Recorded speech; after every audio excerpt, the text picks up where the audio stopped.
சிவாய் நம்ம வணக்கம். நான் உங்கள் ஜோதிடர் கருப்பசாமி கேஜிஎஃப்.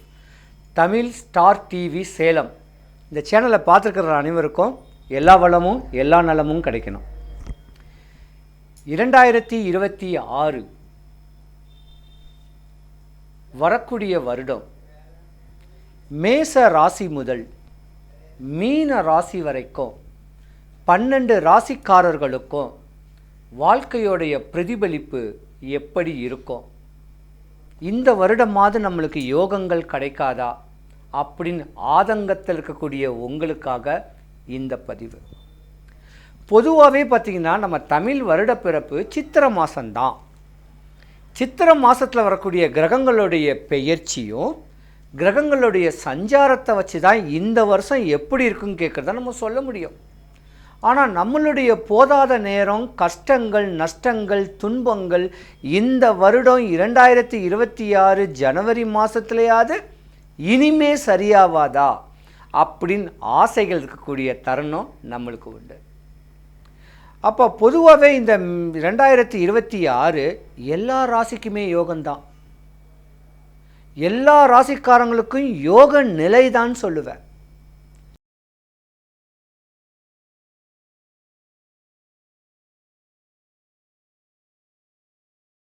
கன்னிராசி 2026 ஒரு யோக நிலை இருக்கு. அதை நீங்கள் முறையாக பயன்படுத்திக்கணும். அதான் உங்கள் குலதெய்வ வழிபாடு. உங்களுடைய தாத்தா அப்பாவுடைய அப்பா அவரை நீங்கள் நினைக்கணும்.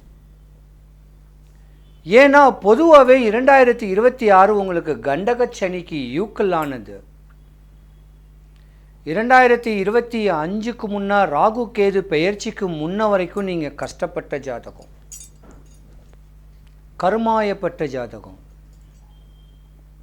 படித்த பிள்ளைங்களுக்கு படித்ததுக்கு உண்டான வேலை கிடைக்காத ஒரு டிப்ரெஷன், படிச்சுக்கிட்டு இருக்கும் போதே ஏமாற்றம். பெண்கள் ஆண்கள்லாம் சித்தர் ஜாதகம், காலதாமதமான ஒரு திருமண ஏற்பாடுகள், இப்படி பல நஷ்டங்களை அடைஞ்ச ஜாதகத்தில் கன்னிராசியும் ஒன்று.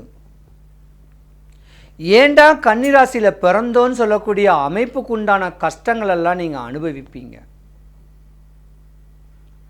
ஆனால் பயப்பட வேண்டாம். கன்னிராசிக்காரங்க பாசத்துக்கு அதிபதியானவங்க. நாட்டுக்காக வாழுவாங்க, வீட்டுக்காக வாழுவாங்க. தனக்காக வாழாத ஒரு ராசி யாருன்னா கன்னிராசிக்காரங்க.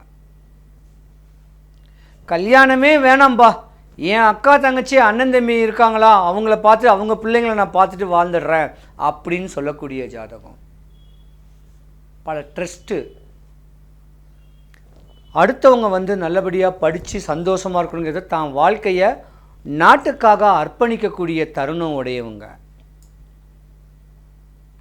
சிறு வயசுலேயே ஏமாந்த ஜாதகம். ஆயுசு 100ன்னு சொல்லுவாங்க. ஆனால் 35 வயசுக்குள்ளேயே தன்னை மாற்றிக்கக்கூடிய அளவுக்கு உண்டான ஒரு பிரச்சனையை தாண்டி தான் நீங்கள் இருப்பீங்க. கன்னிராசிக்காரங்களுக்கு பொதுவாக பார்த்தீங்கன்னா வயது முதிர்ந்தவங்களுக்கு இந்த வருஷம் ஆகாது. 60 வயசு, 70 வயசு, 80 வயசு உள்ள வயதானவர்களுக்கு இந்த வருஷம் ஆகாது. படித்து பண்புள்ள அற்புதமான வேலை கிடைக்கணும்னு உங்கள் குலதெய்வத்தை வேண்டுங்க. அற்புதமான கணவன் கிடைக்கணும்னு கேட்டு முருகக்கடவுளை நினைங்க. அற்புதமான வரன் அமையும். காலதாமதமாகத்தான் நீங்கள் திருமணமே பண்ணணும். அப்போத்தான் நீடிக்கும், நிலைக்கும். கன்னிராசிக்கார ஆண்களாக இருந்தீங்கன்னா கோயிலில் தான் கல்யாணம் பண்ணணும். அது எந்த வயசாக இருந்தாலும் சரி. ரிசப்ஷனை நீங்கள் எங்கே வேணால் கிராண்டாக பண்ணிக்கோ. கன்னிராசி பொதுவாக சித்தர் ஜாதகம் தாங்க. ஒரு 4 ராசி இருக்குது, அதில் இதுவும் ஒரு ராசி தான். நேரங்காலங்கள் எல்லாருக்குமே கூடி வராது, நம்மளாக தான் தேடி போகணும். பாசத்துக்கு அதிபதியான ஒரு ராசிக்காரங்க. ஆனால் கன்னி ராசிக்காரங்களை கெட்ட நம்ம கொடுத்து வச்சுருந்துருக்கணும். அப்படியாம்பட்ட தன்மை உடைய ராசி. ஆனால் கோபம் உள்ள ராசி, பழி வாங்கும் எண்ணங்கள் உடைய ராசி. கன்னி ராசிக்காரங்களை யாராவது பழி வாங்க நினச்சா நீ அவரை அழிக்கக்கூட தயங்க மாட்டாங்க கன்னி ராசிக்காரங்க. எந்த மூலையிலையும் எப்பேற்பட்டவங்களையும் வந்து பாருன்னு சொல்லக்கூடிய தருணம் உண்டு.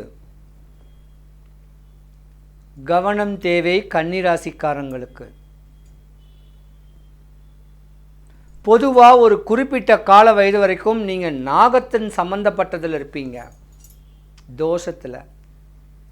கன்னி ராசிக்காரர்களுடைய அப்பா அம்மாக்கள் உங்கள் பிள்ளைங்க 10ஆம் கிளாஸ் படிக்கும்போதே ஒரு ஜோதிடரை பார்த்து, நல்ல ஒரு ஜோதிடரை பார்த்து, வருங்காலம் இவளுக்கு எப்படி கணவன் அமையும், இவளுடைய இல்லறம் எப்படி அமையும்னு 1க்கு 3 ஜோதிடரை பார்த்தா அவங்க சொல்லக்கூடிய தன்மையை ஏற்று பண்ணிங்கன்னா உங்கள் பிள்ளைக்கு ஒரே தாரத்திலே வேலை முடிஞ்சிடும். இல்லைன்னா 2 தாரத்துக்கு உண்டான தோஷம் கன்னி ராசிக்காரங்களுக்கு உண்டு. ஏமாந்துடாதீங்க, பாவம். கன்னி ராசிக்காரங்க பொதுவாகவே பாவம்தான் சொல்லுவேன். அதனால் கன்னி ராசிக்காரங்களுக்கு கவனம் தேவை. 2026 மேன்மை வரக்கூடிய ஒரு தருணம் கிடைக்கணும்.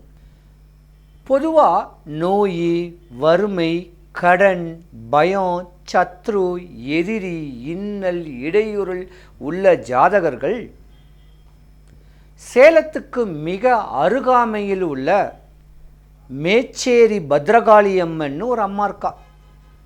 அந்த அம்மனை வெள்ளிக்கிழமை காலையில் 10:12 ராவு காலத்திலேயோ, ஞாயிற்றுக்கிழமை சாயந்தரம் 4:30 to 6 ராவு காலத்திலேயோ, இல்லை ஒரு அமாவாசை திதியோ, இல்லை ஒரு பௌர்ணமி திதியோ ஒரு நாள் அவளை பார்க்கறதுக்கு முன்ன உங்கள் வீட்டில் காமாட்சி அம்மன் விளக்குக்கு 21 ஏலக்காவை ஊசி நூலில் கொடுத்து மாலையாக போட்டு விளக்கேற்றிட்டு அம்பாளை பார்த்துட்டு, அங்கே அம்பாளை பார்க்கும்போது ஒரு 108 இல்லை 54 எலுமிச்சம்பழத்தை அம்மாவுக்கு மாலையாக போட்டுட்டு 11 எலுமிச்சம்பழத்தை தானம் கொடுத்துட்டு 2 எலுமிச்சம்பழத்தை திருப்பி வாங்கிக்கிங்க.